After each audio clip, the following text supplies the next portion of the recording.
A key snapped in half inside a rusted lock. A woman's hand trembled against the door. Her other hand rested on the swell of her belly, 7 months along. She pushed harder. The door groaned. A hinge gave way, and the slab of oak swung inward fast. She stumbled forward into the dark. Dust rolled up around her boots. Somewhere deep in the house, something heavy hit the floor. She froze. Her breath caught tight in her throat. She listened for any other sound. Nothing moved. Only her own heart pounding in her ears. Her name was Clara Whitfield. 29 years old, almost broke. She had just paid $250 for a mansion the whole town called a tomb. What she was about to find hidden in that house would make 3 generations of rich men look like complete fools. Stay with me on this one. 6 months before that door swung open, Clara Whitfield was sitting in a bank lobby in a small Ohio town called Redfield. She was 3 months pregnant. Her husband Daniel had been dead for 11 weeks. He had fallen from a grain elevator at the feed mill where he worked. The company called it an accident. The insurance company called it a liability dispute. And Clara, who had been a waitress before the wedding and was going to be a waitress again after the funeral, had no money for a lawyer. She sat in that bank lobby with $1,200 to her name. That was it. That was everything. Rent was $400 a month. Her doctor visits ran another 2. The baby was due in January. She was doing the math over and over in her head, and the math kept coming out the same way. She was going to lose her apartment by October. The loan officer said no. He said it politely. He offered her a pamphlet about financial counseling. She walked out of the bank and stood on the sidewalk for a long time, just breathing. That was when she saw the auction flyer taped to a lamp post. Redfield Municipal Tax Auction. Saturday, 10 a.m. Properties with unpaid back taxes. Starting bids as low as $200. A handwritten note at the bottom said, "Come early, cash only." Clara tore the flyer off the lamp post and read it 3 times. She didn't know what a tax auction was exactly. She didn't know what as is meant. But she knew what $200 meant. It meant she had options she hadn't had 5 minutes ago. She spent the next 2 nights at the town library reading about tax sales. Here is what she learned. When a property owner stops paying taxes for long enough, the town takes the deed. The town doesn't want a house. The town wants the taxes. So they auction the whole thing off, back taxes included, to whoever shows up with cash. Sometimes properties go for real money. And sometimes, when nobody wants them, they go for whatever the minimum is. On Saturday morning, she walked into a room full of contractors and house flippers and sat in the back row. She watched a farmhouse sell for $18,000.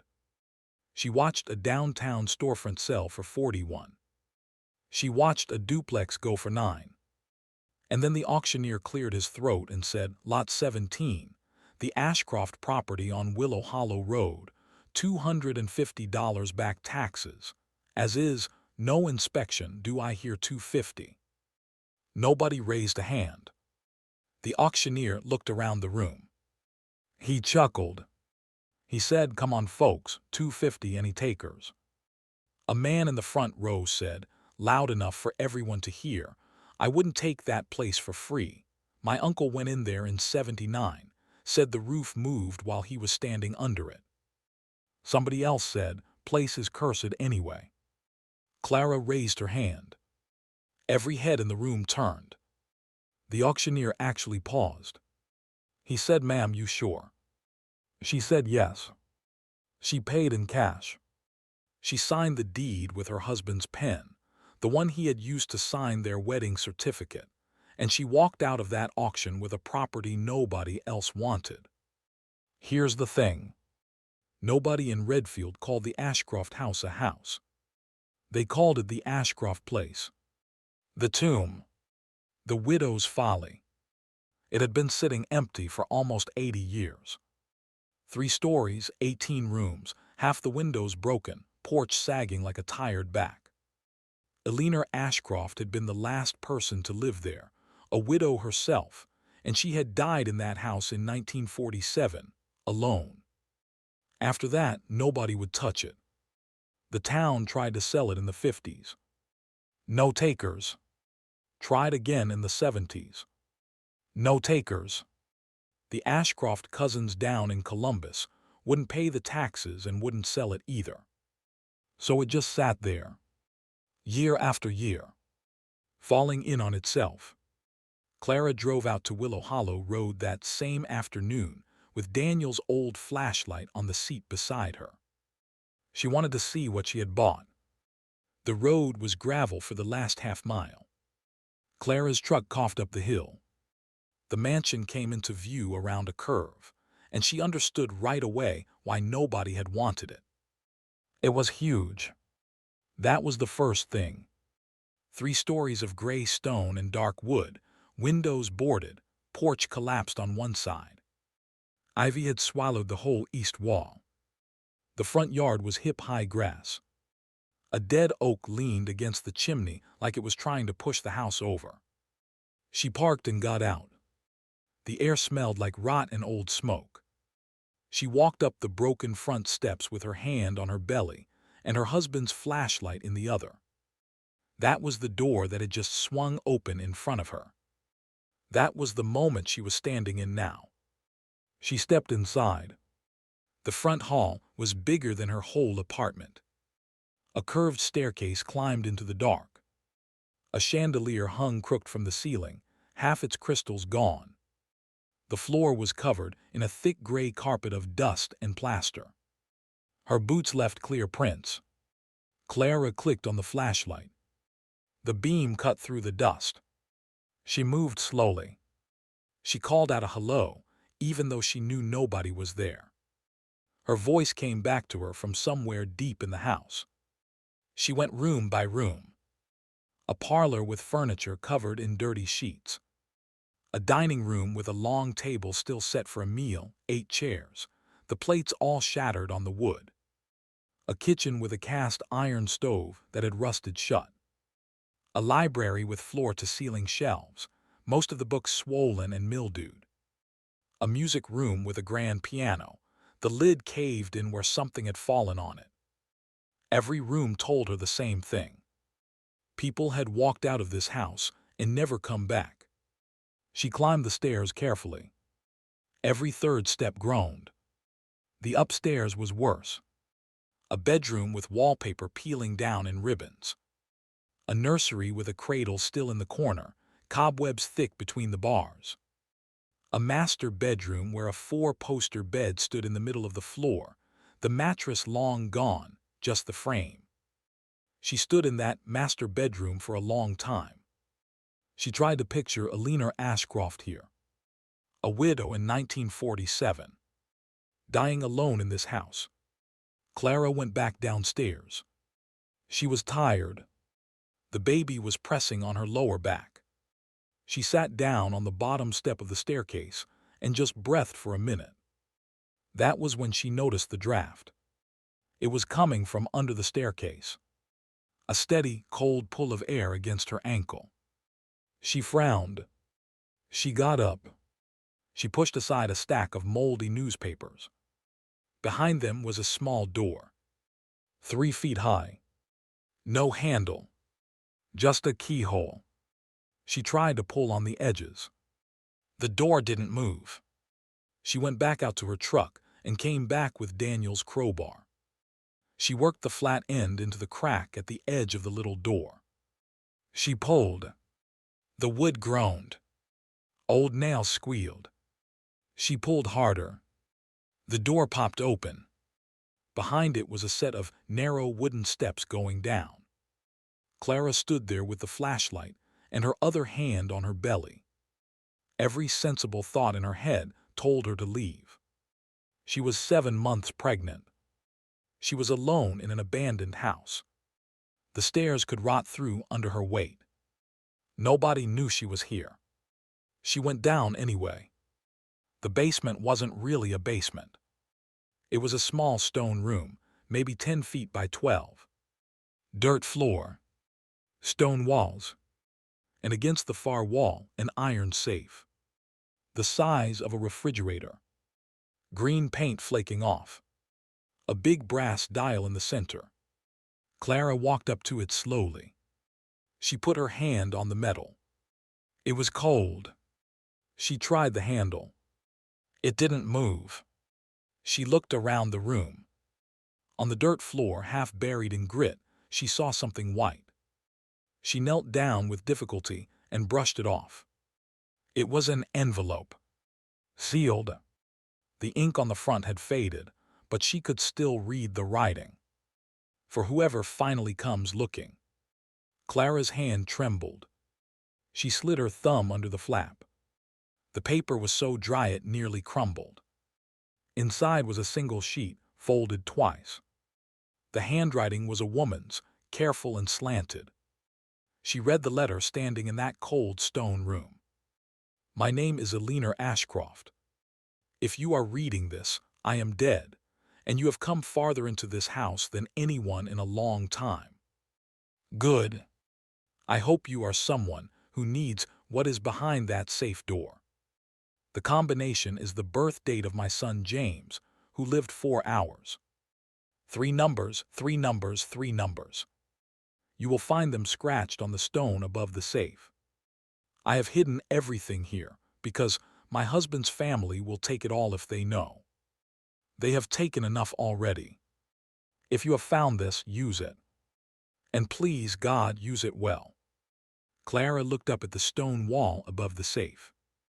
There, scratched faintly into the rock, were 3 sets of numbers. She put her hand on the dial. She didn't turn it. She went back upstairs instead. She climbed those narrow wooden stairs slowly, the envelope in her shaking hand. She walked out through the front hall, out onto the broken porch, and sat down on the top step. She took a long drink from her water bottle. She watched the sun start to set over the tree line. Birds were calling somewhere. The wind moved through the tall grass. She thought, for the first time in a long time, that maybe she was going to be okay. Maybe this crazy house, this tomb everyone had laughed at her for buying, was going to save her. She took another slow sip. The baby kicked under her hand. She smiled. Gravel crunched at the end of the driveway. Clara looked up. A black Mercedes was rolling slowly up her hill. It stopped 20 feet from the porch. The driver's door opened. A man in a dark gray suit stepped out. Tall, thin, older, silver hair combed back. He carried a leather briefcase. He walked to the bottom of her porch steps, stopped there and smiled at her. The smile didn't touch his eyes. Mrs. Whitfield, my name is Harlan Ashcroft. I represent the family interest in this property.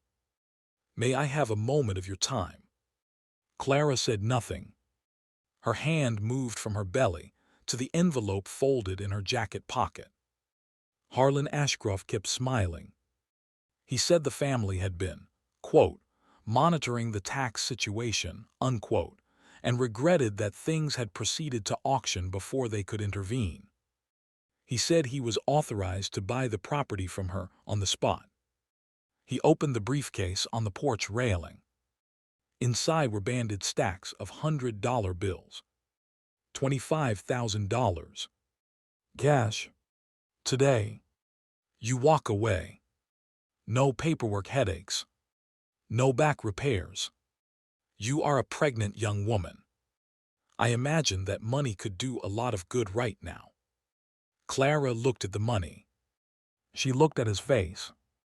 She said, why? He said, sentiment. This was my great-grandmother's husband's house. The family would like it back. She said, your great-grandmother was Alina Ashcroft. His smile thinned. He said, Alina was a Whitcomb by birth. My great-grandfather was the Ashcroft. The house has always been ours. Clara stood up. She was a short woman and he was tall, but she didn't feel small. She said, "The town of Redfield sold me this house for $250. The town says it's mine. The deed says it's mine. I'm not selling it today." The smile was gone now. Harlan Ashcroft closed the briefcase. He said very softly, "Mrs. Whitfield, please think carefully. A house this size has structural issues, legal issues, tax issues you do not understand. We are offering you a way out. The next offer we make will not be this generous." She said good night. He looked at her for a long second. Then he nodded once. He walked back to the Mercedes. The car rolled down the hill and out of sight. Clara went back inside. She locked the door. She shoved a heavy table against it for good measure. That night she did not go home. She slept in her truck, parked behind the house where it couldn't be seen from the road, with Daniel's old shotgun across her lap. She didn't sleep much. Every hour or so, she heard something in the woods. A branch breaking. A car slowing on the road below. Once, just past 2 in the morning, she saw a flashlight moving through the front yard. It came close to the porch. It stopped.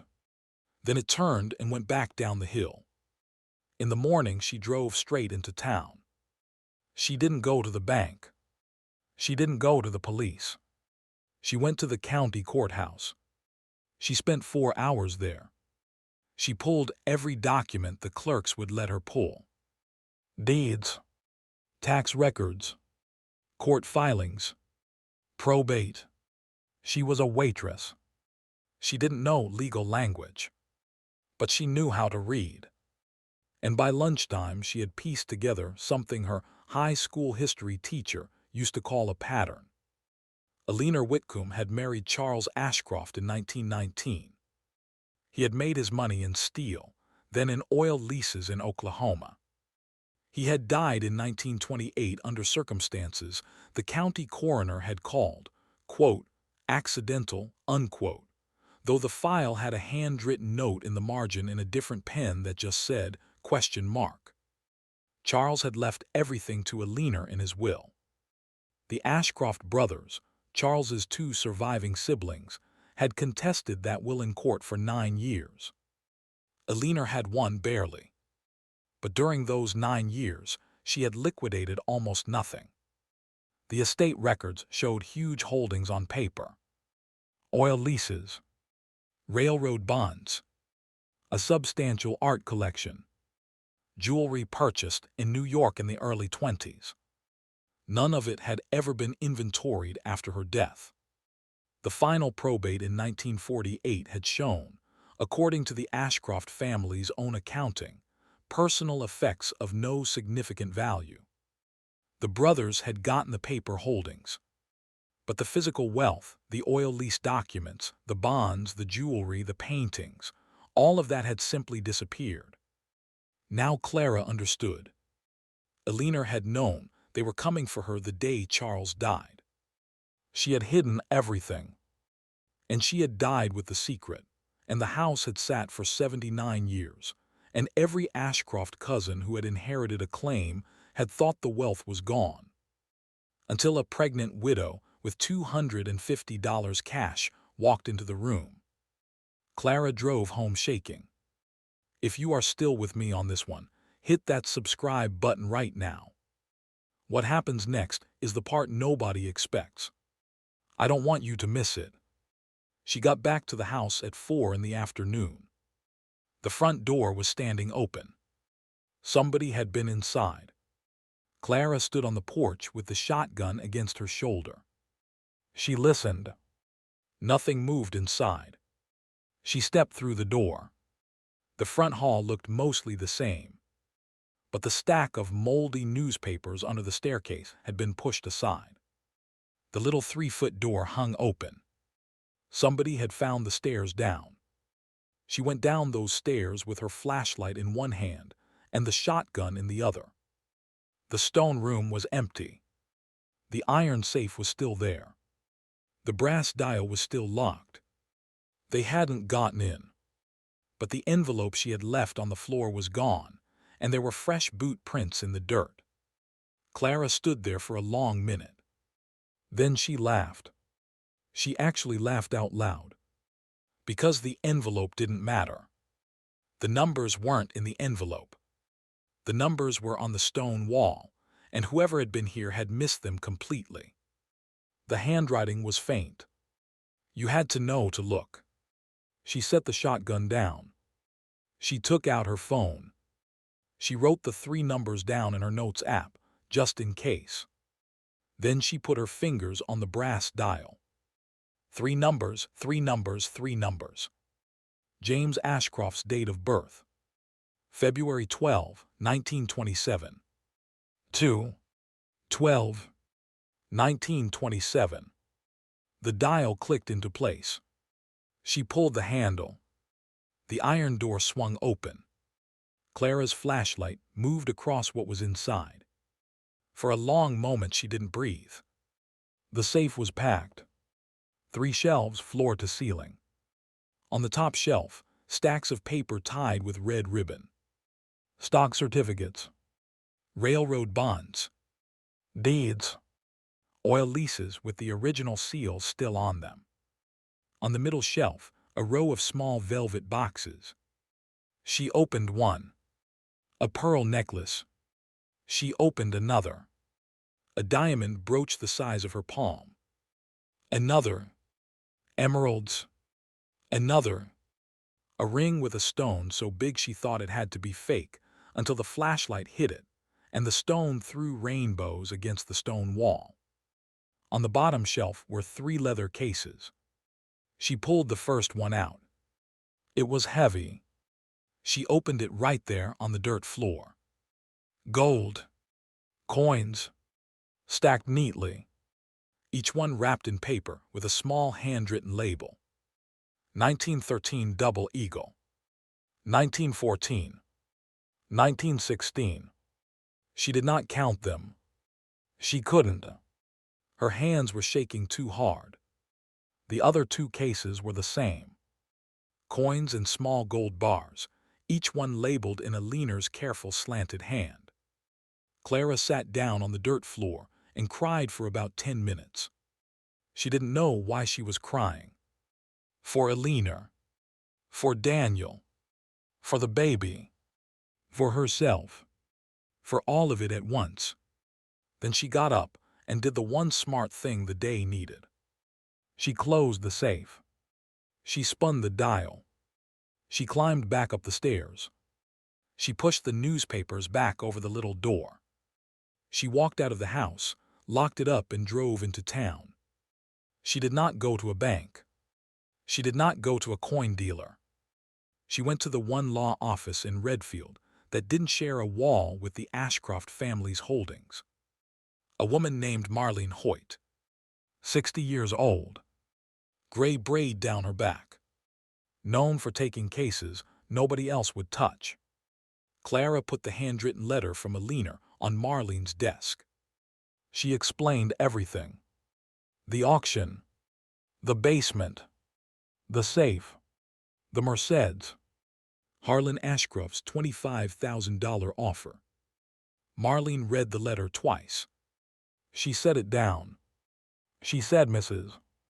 Whitfield, I have been practicing law in this county for 34 years, and I have been waiting my whole career for a day like today. Let me make some calls." What happened over the next 6 weeks was quiet and ugly and beautiful. Marlene filed motions. She got a forensic accountant out of Columbus. She got a historian from Ohio State. The contents of the safe were inventoried under court order with 3 separate witnesses. The oil leases turned out to be active.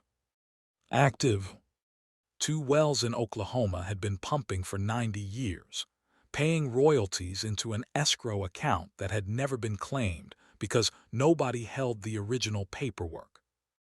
The accountant pulled the number. $6.2 million, sitting in a bank vault in Tulsa, earning interest, waiting for somebody to walk in with the documents Clara now had. The railroad bonds were worth another $800,000. 3 of them had matured. The others could be sold to collectors. The jewelry went to an auction house in New York. A Vogue article from 1924 turned up a photograph of Eleanor wearing the diamond brooch to a ball. Provenance: the pieces sold for $4.1 million. The gold coins, graded and authenticated, came to $900,000. The art Eleanor had written about in her letter was found behind a false wall in the library. 3 paintings. One was a small Monet study. Clara did not know what that meant until Marlene told her, gently, what a small Monet study was worth at auction in the current market. $7 million. The Ashcroft cousins, led by Harlan, filed their own lawsuit. They claimed the contents of the safe belonged to the family by original title. Marlene demolished them in open court. She read Eleanor's letter into the record. She read the 1948 probate, where the Ashcrofts themselves had signed a document stating there were, quote, personal effects of no significant value, unquote. They had signed themselves out of any claim 80 years ago. The judge ruled in Clara's favor. All of it. Harlan Ashcroft walked out of the courtroom that day and did not speak to reporters. His family's name went from the social pages into the county court filings, and it stayed there. The baby came in January, on the coldest night of the year. A girl, 7 pounds 4 ounces. Clara named her Eleanor. She did not move into the mansion. Not right away. The place was not ready to hold a newborn. What she did was hire a crew. Local people. She made Marlene Hoyt help her write the contract so that everyone got paid fairly and on time.